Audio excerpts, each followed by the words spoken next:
Bismillahirrahmanirrahim. Assalamualaikum warahmatullahi wabarakatuh. Alhamdulillah rabbil alamin wassalatu wassalamu ala rasulil amin wa ala alihi wa sahbihi ajma'in. Amma ba' apa khabar sedang penuh sekalian?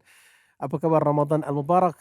Macam mana hari ini dah 24 Ramadan? Prestasi Ramadan okey tak okey? Saya doakan untuk diri saya dan semua kita sentiasa terus istiqamah sehingga akhir Ramadan. Mudah-mudahan kita semua dapat takwa daripada Allah Subhanahu wa taala insya-Allah.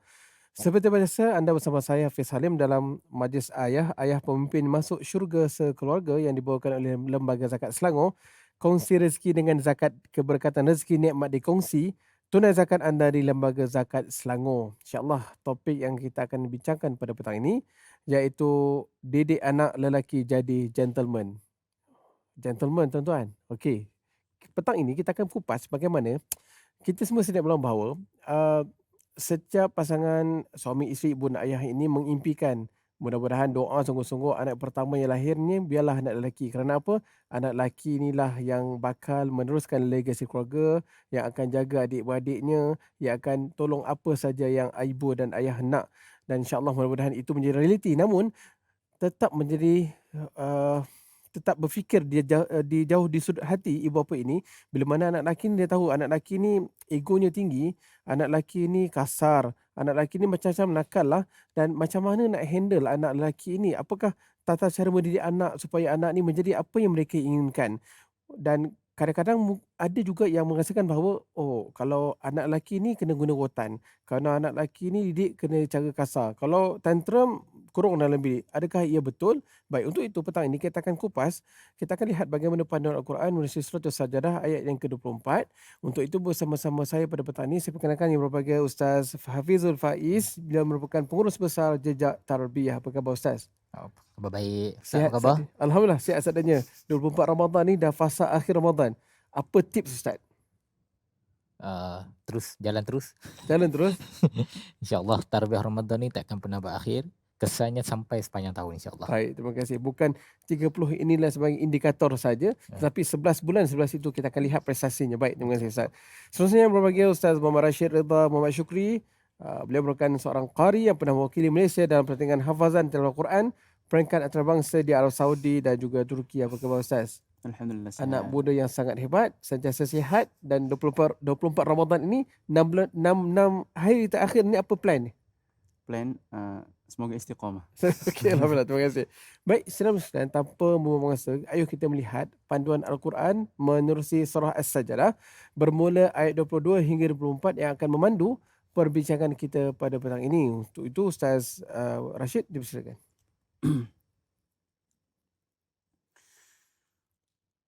أعوذ بالله من الشيطان الرجيم. بسم الله الرحمن الرحيم.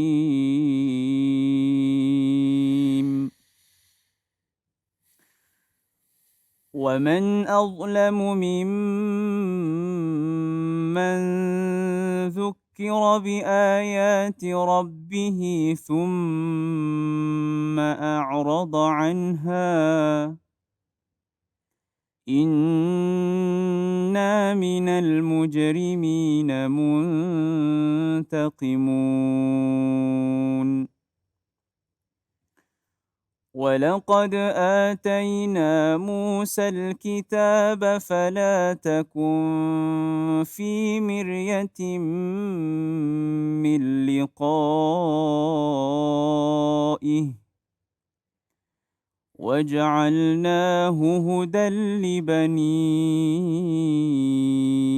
إسرائيل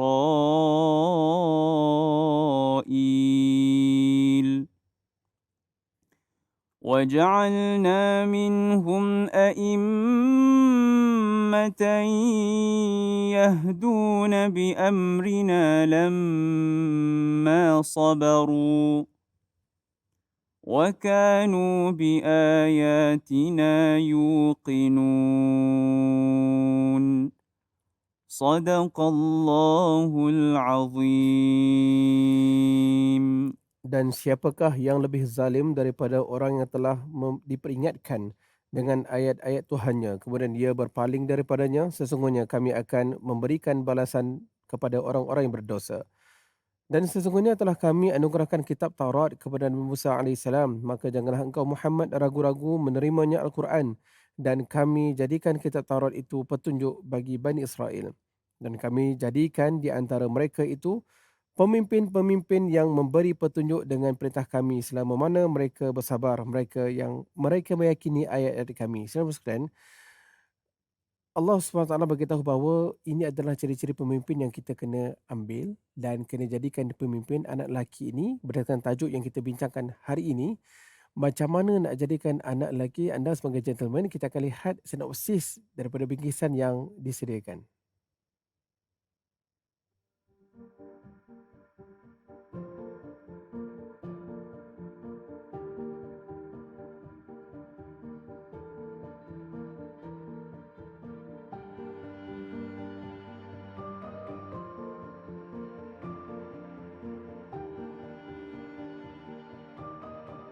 Sebenarnya nak kata kami keluarga yang selesa dan senang tu pada permulaannya tidak. Sebab saya dan juga keluarga dan juga mak ayah, kita orang hidup dalam keadaan yang susah juga mula-mula. Yang mana dulu kita orang duduk dalam satu flat, yang mana satu flat ni ramai foreigner, circle-nya. And then mak ayah dulu kerja kilang, gaji 3 angka. So bila hujung bulan kadang-kadang nak makan tak cukup. Sampaikan kadang-kadang mak ayah terpaksa pinjam duit dengan adik-beradik kan. Daripada situ saya ada satu semangat, saya nak jadi seorang anak muda yang mana boleh berdiri di kaki sendiri. Dan daripada situ sebenarnya saya start untuk survive diri saya sebagai seorang student. Jadi kat situ kita jadikan sebagai satu motivasi, kita boleh pecahkan kita punya limited di kita kan, kita punya limitasi kita untuk kita jadi lebih baik. Boleh berdikari boleh berdikari sendirilah.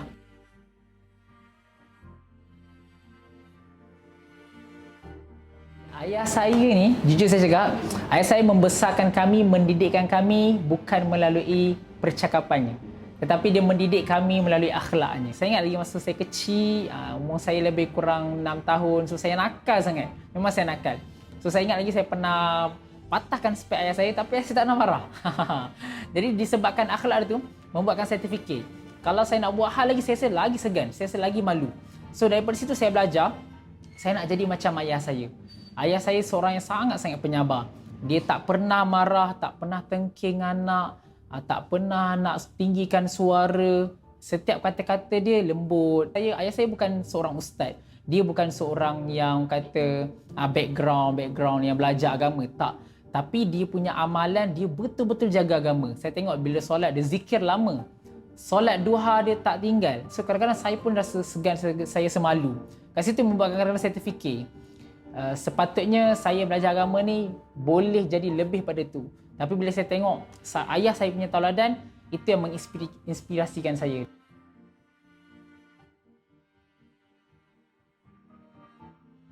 Kita kena ada ilmu.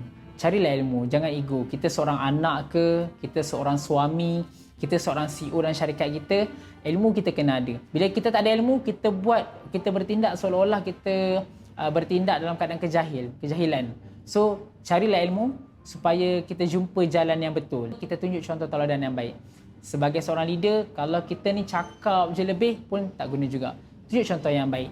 Macam mana kita cakap, macam tu kita boleh tunjuk contoh yang baik. Jadi bila kita ada contoh tauladan yang baik ni, orang bukan setakat selesa dengan kita, tapi kita tak tahu ada orang mendoakan kita dalam diam sebenarnya.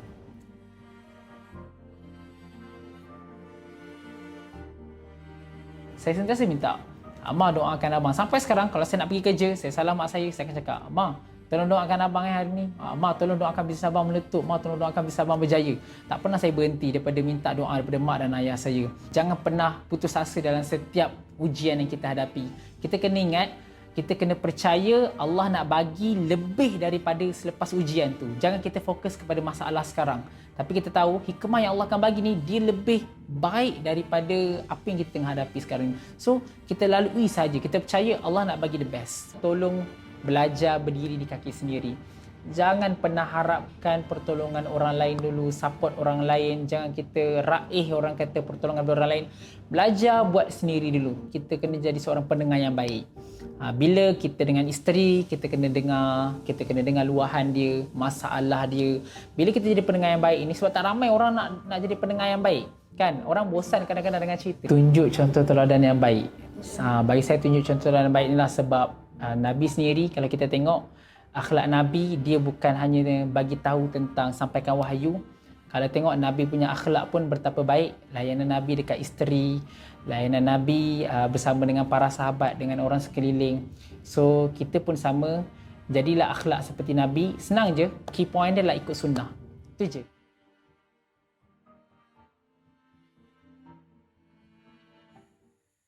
Sedang penonton sekalian, kita bawakan anak muda yang hebat iaitu adik atau Encik Muhammad Zulfaqar bin Rosli. Beliau merupakan pengasas AB Food Asia Sdn Bhd. Berdasarkan penceritaan yang telah dikongsikan sebentar tadi dapat kita fahami bahawa hidup ini tak mudah. Kan, bagaimana Allah Ta'ala takdirkan ujian satu keluarga dengan duduk dalam di kediaman di sekeliling oleh foreigner, warga asing, dan ketika itulah beliau merasakan bahawa beliau perlu bangkit dengan kaki sendiri. Dan untuk menjadi gentleman, yang saya simpulkan adalah pertama, kena ujian adalah sebagai satu cabaran. Yang kedua adalah mesti ada ilmu. Yang ketiga, gentleman yang bagus adalah mesti doa kepada Allah Ta'ala. Jangan putus asa. Yang keempat, gentleman mesti tawakal dan juga terus menjadi contoh kepada orang lain. Baik, Ustaz Hafizul. Maaf, Ustaz Hafizul, betul. Ustaz Hafizul. Encik anak muda tadi, Zulfaqar, cerita pasal pengalaman hidup beliau. Susah, bangkit semula. Dan saya tengok ciri-ciri gentleman yang beliau kongsikan tadi, tak putus asa, doa, jadi contoh yang baik. Dan itu adalah role model yang telah diterjemahkan oleh ayahnya sendiri.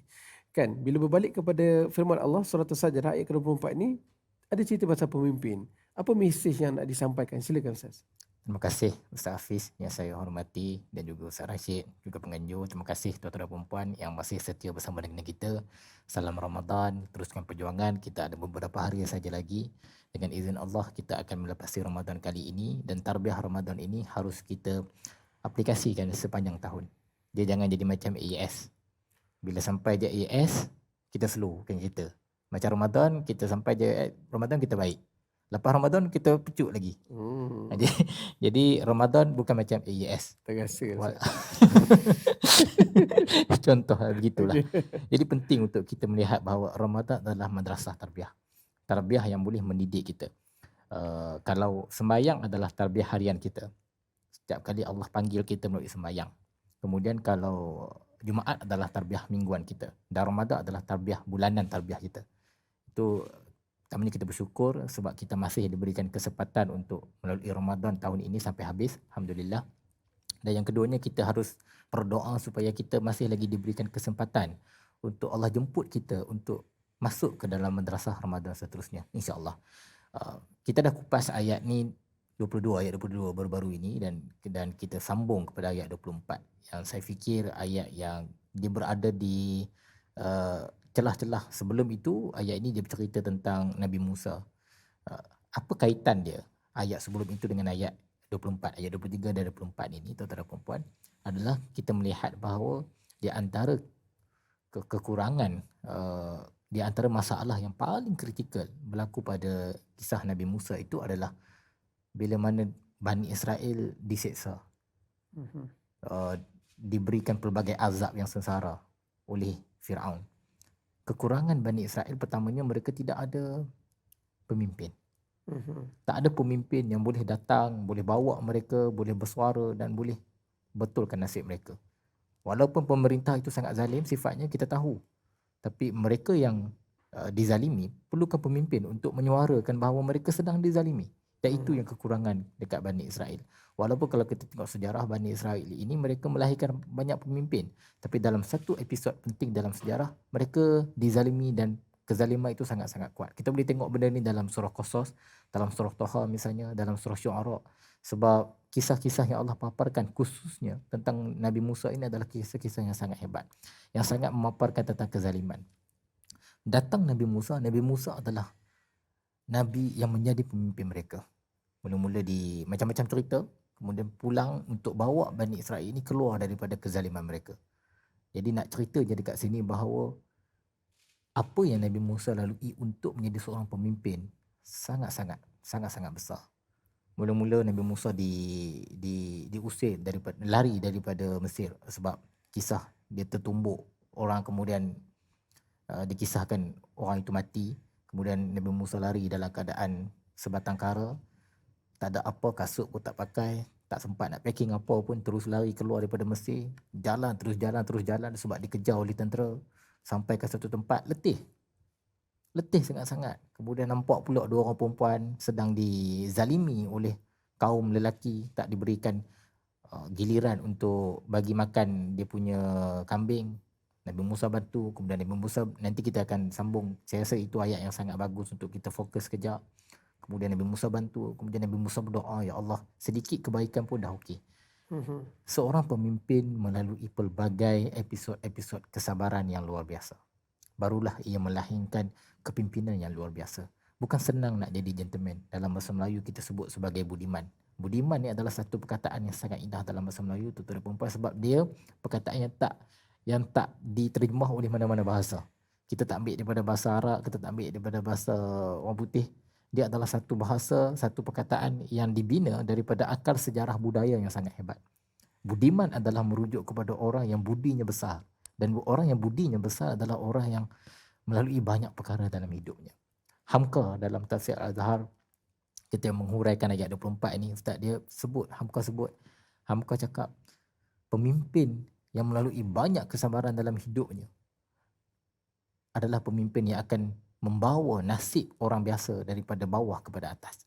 Pemimpin yang dia banyak lalui kesabaran, tapi dalam masa sama dia pun memanfaatkan kedudukannya ataupun kekuasaannya atas dasar yang tidak baik, dia buat perkara-perkara yang jahat, riba dan sebagainya, adalah pemimpin yang tak, walaupun dia sabar, tapi pemimpin itu telah pun didorong oleh nafsu dan dia tidak lagi mendapat hidayah Allah. Tetapi hakikatnya kata Hamka, pemimpin ni dia jahat ke, dia baik ke, untuk mendapat tempat dihormati oleh masyarakat itu, kesabaran adalah nombor satu. Kesabaran yang dia lalui tak sama macam orang lain. Kadang-kadang kita fikirkan, macam mana dia ni boleh jadi ketua kan? Kadang-kadang kita pun tak tahu, mungkin kita tak sangka ada orang sebegini boleh jadi ketua, pemimpin bagi satu-satu organisasi misalnya. Tapi bila kita tengok sejarah dia, bila kita dengar cerita dia, bila kita tengok orang bercerita pasal dia, kita tahu dan kita fahami bahawa Masya Allah, episod-episod kesabaran, ujian, dugaan yang dilalui sangat-sangat besar. Kalau kita duduk dekat tempat tu, ketika mana kita kena berhadapan dengan episod hitam itu, episod penderitaan itu, mungkin kita tak mampu nak lalui. Itu contoh. Kemudian bila kita tengok ayat ini dan kita kaitkan dengan isu parenting, kemahiran apa yang disebut sebagai keibubapaan, kemahiran parenting ini adalah kita lihat bahawa ayah memerlukan sikap pemimpin yang sebegini. Sebab itu Nabi dalam satu hadis mafhumnya, setiap daripada kita itu pemimpin bagi sesuatu. Sama ada kita pemimpin bagi masyarakat, kita pemimpin bagi keluarga. Itu yang Nabi sebut. Paling tidak pun kita pemimpin kepada diri kita sendirilah. Dan paling tidak pun pemimpin bagi keluarga itu adalah kepimpinan yang sebenar. Artinya, bila kita lihat diri kita sebagai seorang pemimpin, ada banyak dinamika akhlak yang harus kita berikan tumpuan. Soal menguruskan masa sebagai contoh. Kena cari masa untuk ada dengan anak. Jangan kalut kerja, jangan kalut sangat nak buat macam-macam sampai kita terpaksa berkompromi waktu kelapangan kita dengan anak. Ini yang melahirkan seorang anak yang hormat ayah dia. Dia lihat ayah dia berusaha cari masa dengan dia. Kebudimanan ataupun gentlemannya seseorang anak itu lahir daripada melihat, bukan mendengar. Ini yang disebut oleh Ustaz Rashid dalam episod sebelum ini kan. Ataupun boleh oleh Tuan Zulfakar tadi kan. Ayahnya itu tak bercakap. Ayahnya banyak menunjukkan. Ini yang sangat ditekankan dalam Al-Quran. Pendidikan melalui menunjukkan itu lagi berkesan daripada pendidikan melalui bercakap sebenarnya. Baik, terima kasih Ustaz. Maknanya Ustaz, saya simpulkan bahawa pemimpin yang hebat pertama adalah sabar. Sabar saja tak cukup, contoh yang baik. Contoh yang baik tak cukup, mesti ada ilmu.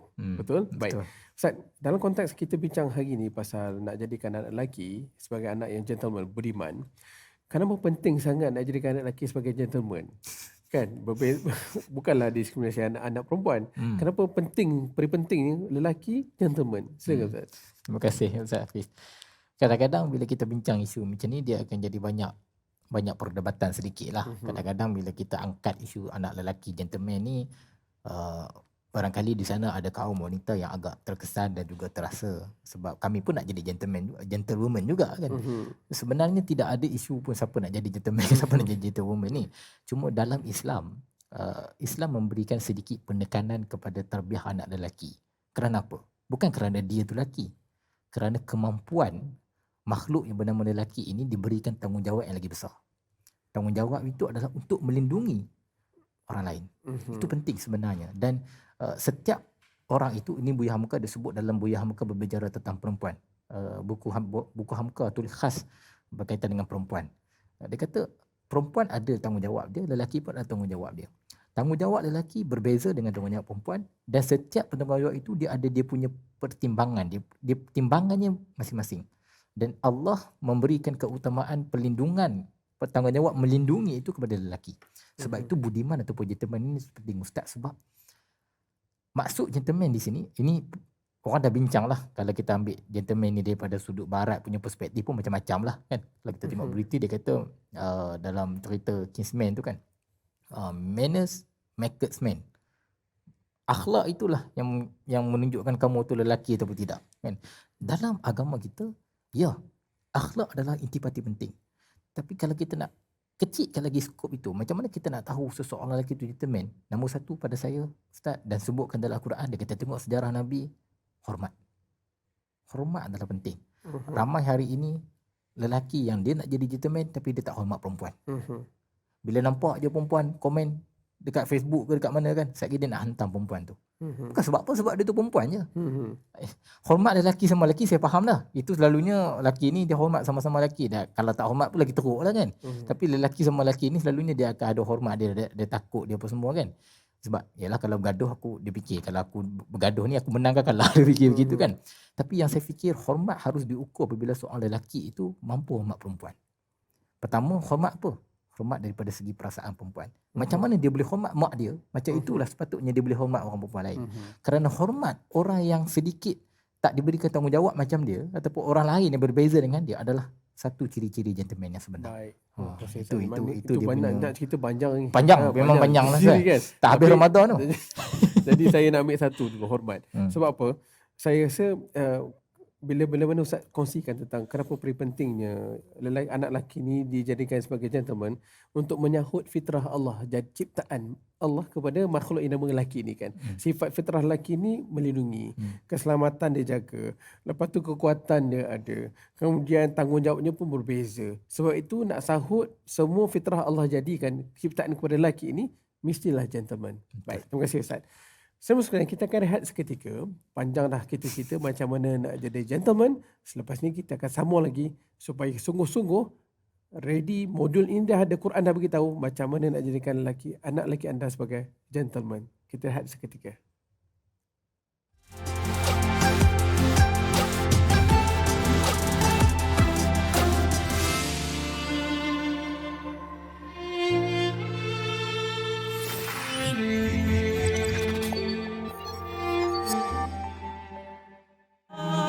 Sujud tersungkur seorang hamba, tasbih dan tahmid di bibir sentiasa, lerai dan gugur kesombongan manusia, sujud yang penuh pengharapan padanya.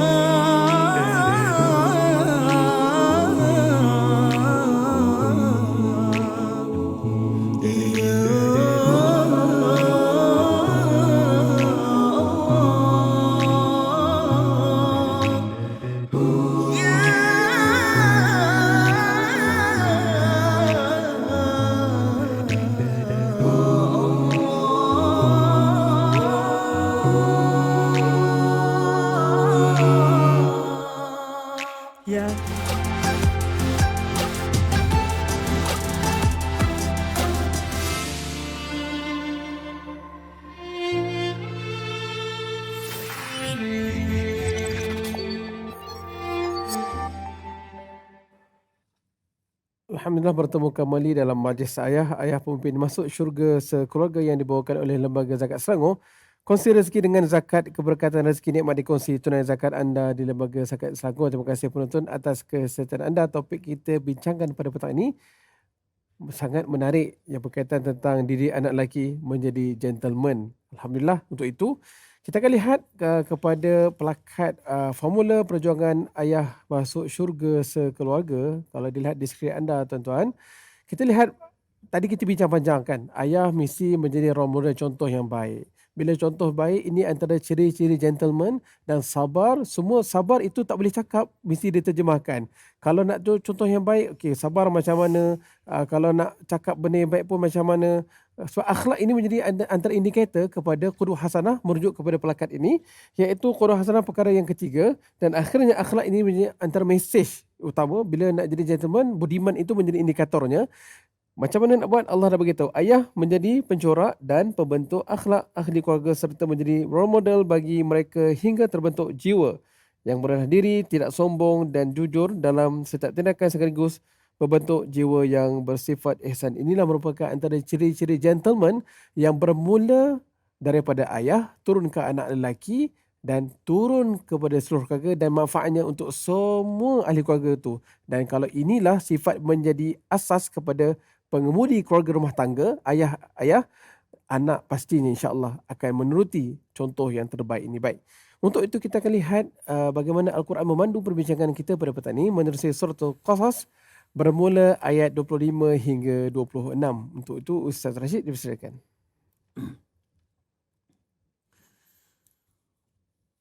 أعوذ بالله من الشيطان الرجيم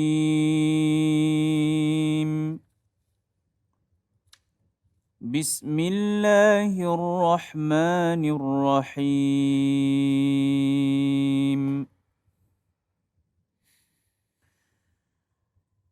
فجاءته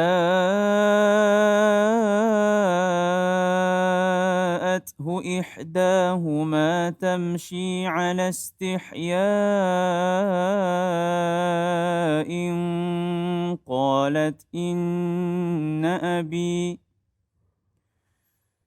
قالت إن أبي يدعوك ليجزيك أجر ما سقيت لنا فلما جاءه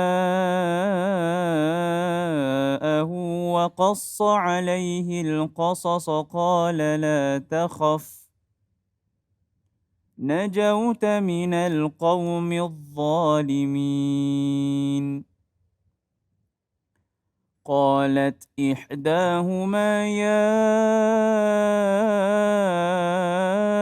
أبت استأجره إن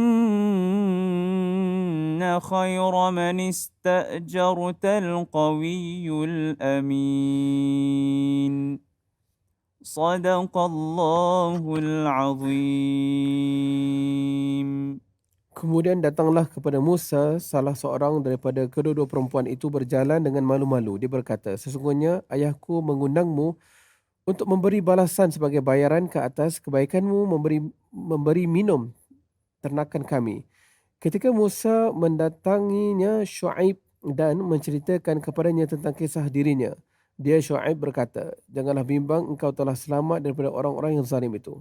Dan salah seorang daripada kedua perempuan itu berkata, wahai ayahku, jadikanlah dia sebagai pekerja kita, sesungguhnya orang yang paling baik diambil sebagai pekerja pada kita ialah orang yang kuat dan dapat dipercayai. Ustaz Rashid, sebagai anak sulung, kita dah sembang-sembang tadilah sebelum mula siaran tadi, kan, sebagai anak sulung pastinya ada misi yang lebih besar. Saya kira sekarang ni dah macam gentleman dah, kan, tengok Sega, kan, hafal Quran, wakil Malaysia. Apa tips yang boleh dikongsikan kepada anak-anak anda luar sana yang khusus kepada lelaki lah, kan, nak jadi anak gentleman ni macam mana? Silakan. Okey, baik. Okay, a'udzubillahi minasyaitonirrajim. Okey, jadi saya sebagai anak sulung lah, okey. Saya sebagai anak sulung, apa yang saya lakukan yang pertama sekali adalah taat perintah ibu ayah lah. Jadi dah kita ni anak sulung. Jadi bila kita tunjukkan contoh yang baik, dengar cakap ibu ayah, jadi adik-adik yang bawah pun akan ikut. Itu yang pertama. Kemudian yang kedua, mengalah dengan adik-adik. Jadi bagi saya mengalah dengan adik-adik ni adalah benda yang agak payah jugalah. Jadi mengalah dengan adik-adik walaupun benda tu sekecil-kecil benda. Jadi bila kita mengalah dengan adik-adik, adik-adik pun akan, bagusnya abang aku ni. Bukan bagi ruang pijak kepala pula. Kita takkan bagi ruang pijak kepala. Tapi maksudnya kita mengalah lah. Okey. Kemudian yang kedua, tunjuk contoh yang baiklah untuk adik-adik. Kita tunjuk contoh yang baik, macam kita buat baiklah adik-adik kepada adik-adik supaya adik-adik pun ikut apa yang kita buat lah. Baik. Okey, itu antara 3 benda lah. Tips untuk jadi anak yang gentleman. Terima kasih. Penonton sekalian, cuba cek diri kita. Kalau anak lelaki tengok sedang menonton, cek. Kalau ayah sedang menonton, cuba cek. Ini antara tips lah kan. Mudah-mudahan insya-Allah. Pertama, jangan lupa dan mesti taat kepada perintah ibu dan ayah dan juga Allah dan Rasulullah. Yang keduanya, kena sungguh-sungguh minta doa keberkatan. Yang ketiga, contoh yang baik. Ini merupakan tips yang mudah-mudahan insya-Allah akhir Ramadan ni semua orang jadi baik-baik ni. Jadi gunakan kesempatan Ramadan ni untuk kita cuba aplikasikan tips ni. InsyaAllah mudah-mudahan saya doakan kita semua dapat menjadi seorang lelaki yang gentleman, yang budiman, yang seperti mana yang Allah nak insya-Allah. Baik Ustaz Hafizul. Suratul Qasas ayat 25 ini. Ceritanya ayat 26. Cerita pasal Al-Qawi Al-Amin. Ini merupakan kisah yang sangat popular. Untuk menjadi seorang pemimpin yang hebat, mesti ada Qawi Al-Amin. Dalam konteks perbincangan kita pada petang ini soalannya merupakan satu modul pelan tindakan kepada ayah. Betul. Untuk nak jadikan anak yang gentleman, ayah gentleman dulu, tapi bagaimana Al-Qawi Al-Amin nak dilaksanakan segera. Silakan Ustaz. Terima kasih Ustaz Hafiz. Terima kasih tuan-tuan dan puan-puan. Sebenarnya bila kita masuk kepada surah Al-Qasas ayat 26 ni, kita dah masuk kepada satu kisah Nabi yang sangat panjang dalam Al-Quran. Iaitu kisah Nabi Musa. Kisah Nabi Musa ni tuan-tuan dan puan-puan adalah kisah yang paling panjang dalam Al-Quran. Dan paling lengkap sebenarnya. Paling lengkap ni maksudnya dia cerita daripada budak, daripada kanak-kanak sampailah besar. Dan dia cerita yang biasa ada dekat mana-mana pun. Mungkin Ustaz Rashid baca surah Baqarah pun ada. Kemudian surah At-Taha pun ada. Qasas pun ada kan. Sebab apa? Sebab kisah Nabi Musa adalah kisah yang paling relatable dengan kita. Kisah yang paling dekat dengan kita. Yang dekat tu apa? Bukan kisahnya. Kita mungkin tak ada Fir'aun lah sekarang ni kan. Yang dekat tu adalah sikap dan juga emosi Nabi Musa. Itu yang kita kena belajar. Dan dalam konteks ini, bila kita tengok daripada sudut parenting, kita akan belajar daripada Nabi Syuaib. Iaitu orang yang datang, yang Nabi Musa datang untuk bertemu dan Nabi Musa cerita apa masalahnya, cerita situasinya. Dan selepas itu, dia bekerja dengan Nabi Syuaib. Dalam konteks ini, kita akan dapati bahawa menjadi seorang ayah adalah menjadi seorang yang pandai untuk melihat di mana sebenarnya kebolehan anaknya. Itu penting. Kita sentiasa ada harapan, expectation. Ayah mana-mana pun dia ada expectation. Biasalah, expectation ni biasa. Tapi expectation tu sentiasa mengecewakan. Dan dalam proses pendidikan anak, yang paling harus diutamakan bukan expectation, tapi inspiration sebenarnya. Seorang ayah harus menginspirasikan anaknya. Dia tak payah pun nak suruh anak dia jadi doktor. Dia inspirasikan supaya anaknya belajar betul-betul, sayangi ilmu, tuntut ilmu, faham, hormat cikgu dan sebagainya. Itu bahagian yang paling awal. Dan dalam konteks cerita Nabi Musa dengan Nabi Syuaib ni, kita dapati bahawa Nabi Syuaib ni dia orang yang pertama dia mendengar apa yang cerita Nabi Musa nak sampaikan dalam ayat yang sebelum tu. Kemudian dia mendengar pandangan anak dia anak perempuan. Ini penting yang saya sebut selalu ni, walaupun macam orang dah selalu dengar dah kan. Pentingnya untuk seorang ayah kemampuan untuk mendengar. Kadang-kadang ayah ni, anak cerita sekejap je nak cerita kan. Ayah ini kawan tu ambil buku dia, tonteng pun semua kan. Dia kata kan, tak payahlah. Dia kata, dah, ayah buat kerja ni. Nampak? Bagi dia cerita tu kecil. Tapi bagi anak dia cerita tu besar. Ini yang disebutkan sebagai kemahiran mendengar seorang ayah ni. Dan ini adalah kemahiran yang sangat-sangat luar biasa yang ditunjukkan oleh Nabi Syuaib kepada kita. Dan dia tak perlu berfikir anak dia tu anak sulung ke, anak bongsu ke. Ada ayah dia suka dengar cerita anak bongsu je. Ada ayah dia cerita, dia ada sedikit lah orang kata apa kecenderungan dia pada nak dengar cerita mana. Tapi Nabi Syuaib dia dengar cerita pandangan anak dia kedua-dua tu anak perempuan. Dia dengar cerita, dia dengar pandangan mereka, dan mereka lah yang sebenarnya memberikan orang kata apa panduan kepada ayah mereka untuk memilih pemimpin yang macam mana. Ini kecerdikan luar biasa anak seorang ayah yang hebat. Kadang-kadang kita nak jadi seorang ayah, kita tak perlu pandai untuk lahirkan anak yang pandai. Walaupun daripada segi DNA ni kalau nak pandai tu dia adalah kesan sedikit. Tapi untuk melahirkan seorang anak yang budiman, yang gentleman, kita harus berusaha untuk jadi gentleman dulu. Anak yang hebat kadang-kadang lahir daripada ayah yang biasa-biasa aja. Kadang-kadang macam dia menoreh getah dekat kampung, buat sawah padi. Tapi kerana hatinya tulus, dia sentiasa mengutamakan anaknya dalam apa jua keadaan sekalipun, maka anaknya menjadi orang yang hebat. Ini apa yang ditunjukkan oleh Nabi Syuaib. Nak sebut sedikit tentang apa yang dibacakan oleh Ustaz Rashid tadi dan Ustaz Hafiz tanya tadi adalah tentang Al-Qawi Al-Amin. Al-Qawi adalah satu nilai secara kemahiran secara luaran. Dan Al-Amin adalah sikap. Gabungan di antara kemahiran dan juga kepribadian adalah gabungan yang sangat budiman sifatnya. Orang yang budiman, anak yang budiman, dia tahu apa yang dia mahu. Itu penting. Dia tahu bagaimana dia nak merancang hidupnya dan dia ada ruang untuk melakukan itu kerana ayahnya berikan ruang kepadanya. Dan dalam masa yang sama, kerana pendidikan ayahnya, ketika dia tahu cita-citanya itu dia nak jadi apa, tapi kerana pendidikan ayahnya, dia mempunyai akhlak dan sikap yang baik. Ini dalam dunia pada hari ini, walaupun kita selalu sebut ayat ni, Ustaz, kita sebenarnya kekurangan orang-orang yang sebegini. Terutama sekali daripada segi pemimpin. Pemimpin kita kurang daripada sudut Al-Amin. Al-Qawi tu banyak. Ramai pakar dalam macam-macam bidang, kan? Bidang jadi pakar ekonomi, pakar kewangan, pakar macam-macam pakar. Tapi bila datang Al-Amin, sikap, kepribadian, ada masalah.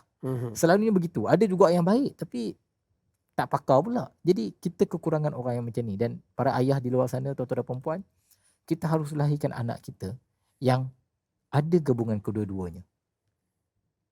Dan dia tak perlu ditentukan oleh sebenarnya status ekonomi kita. Sebab dalam cerita ni kita tengok Nabi Musa ni dia tak ada apa pun. Dia miskin, fakir. Dia kata, dia pun sendiri disebut dalam ayat 24 kan, dia kata ilayya min khairin fakir. Dia nak tunjukkan bahawa dia memang tak ada apa-apa. Tapi kerana apa yang dia ada lebih besar daripada harta, daripada kedudukan, daripada segala-galanya, maka Nabi Syuaib dan juga anak Nabi Syuaib melihat itu adalah kualiti yang besar. Qawi, dia mampu untuk buat kerja. Macam mana anak Nabi Syuaib akses tahu yang Nabi Musa ni tahu, pandai buat kerja ni. Dia tengok cara Nabi Musa tolong masa bagi makan. Sekali tengok dah tahu. Ini cerdik tak cerdik anak Nabi Syuaib ni kan, dua orang perempuan ni. Kemudian dalam masa yang sama, Al-Amin, dia adalah orang yang boleh dipercayai. Amanah sifatnya. Macam mana tahu? Bila dia buat macam tu, apa dia nak? Dia tengok kenapa Nabi Musa bantu at the first place pada peringkat pada pertama kalinya. Sebab dia melihat ketidakadilan. Dan Nabi Musa adalah orang yang sangat sensitif kepada ketidakadilan. Tengok perempuan ni diketepikan, dia tak boleh. Itu adalah sifat orang amanah. Dia sensitif kepada isu ketidakadilan. Dia sensitif kepada kezaliman dan sebagainya. Kedua-dua ini adalah gabungan di antara akhlak dan juga ilmu. Baik. Ayah kena pastikan anaknya ada akhlak dan juga ilmu. Jangan hantar anak mengaji pandai-pandai tapi lupa nak terapkan cara nak hormat ibu bapa sebagai contoh. Baik. Cara nak hormat kawan sebagai contoh. Cara nak hormat guru-guru sebagai contoh. Kesepaduan di antara akhlak dan ilmu ini akan melahirkan insya-Allah seorang anak yang Al-Qawi dan Al-Amin. Terima kasih Ustaz. Maknanya Ustaz, indikator kepada gentleman budiman itu bukanlah bersifat kekuatan material semata-mata. Tetapi gentleman juga diukur. Ataupun bukanlah jugalah. Saya boleh katakan bahawa gentleman ni ukur yang pertamanya adalah budiman itu dilihat dari aspek akhlak itu. Kan akhlak ni bagus, akhlaknya cemerlang, insya-Allah Al-Qawi itu akan datang kemudian. Baik, terima kasih. Saya sekalian, kita dah sampai ke penghujungnya. Banyak kita bincang bagaimana nak jadikan anak lelaki sebagai gentleman. Ya perlu memang, sebab nak menyahut fitrah. Allah Ta'ala ciptakan lelaki ini fitrahnya dengan kekuatan, dengan sifat perlindungan. Tapi bagaimana nak nak menyahut seruan itu, nak menyahut pakej itu, kena jadikan anak anda dengan ilmu, bina anak anda dengan ilmu, akhlak yang baik. Tapi bermula daripada siapa? Bermula daripada si ayah. Ayah, ingat, Ramadan 6 hari lagi nak habis. pastikan insya-Allah mudah-mudahan sampai akhir Ramadan tunjukkan contoh yang terbaik untuk keluarga anda. Baik, untuk itu Ustaz Rashid dipersilakan kita baca doa. Mudah-mudahan Allah berkati perbincangan kita pada petang ini. Silakan.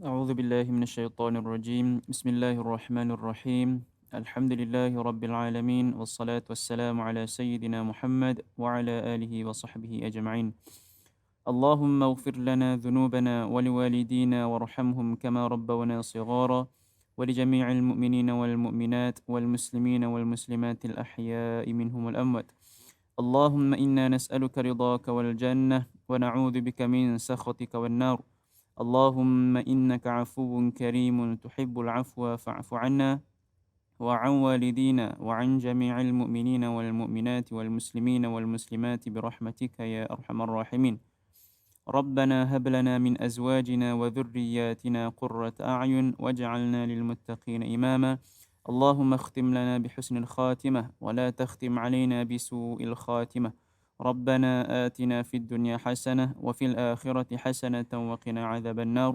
وصلى الله على سيدنا محمد وعلى آله وصحبه وبارك وسلم والحمد لله رب العالمين. Amin ya rabbal alamin. Terima kasih Ustaz Rashid, terima kasih Ustaz Hafizul atas kesempatan kita bincang-bincang santai petang ini.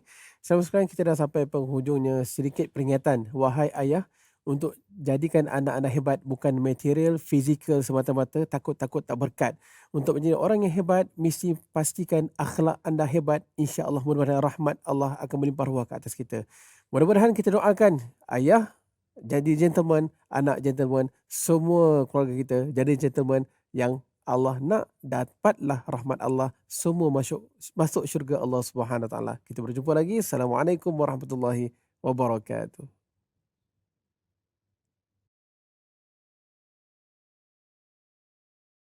Yakin percaya pada janji-janjinya, syukur segala nikmat kurnia, azab dan siksa, khabar benar yang nyata, maka bertaubatlah kepadanya. Sujud tersungkur seorang hamba, tasbih dan tahmid di bibir sentiasa, gerai dan gugur kesombongan manusia, sujud yang penuh pengharapan padanya.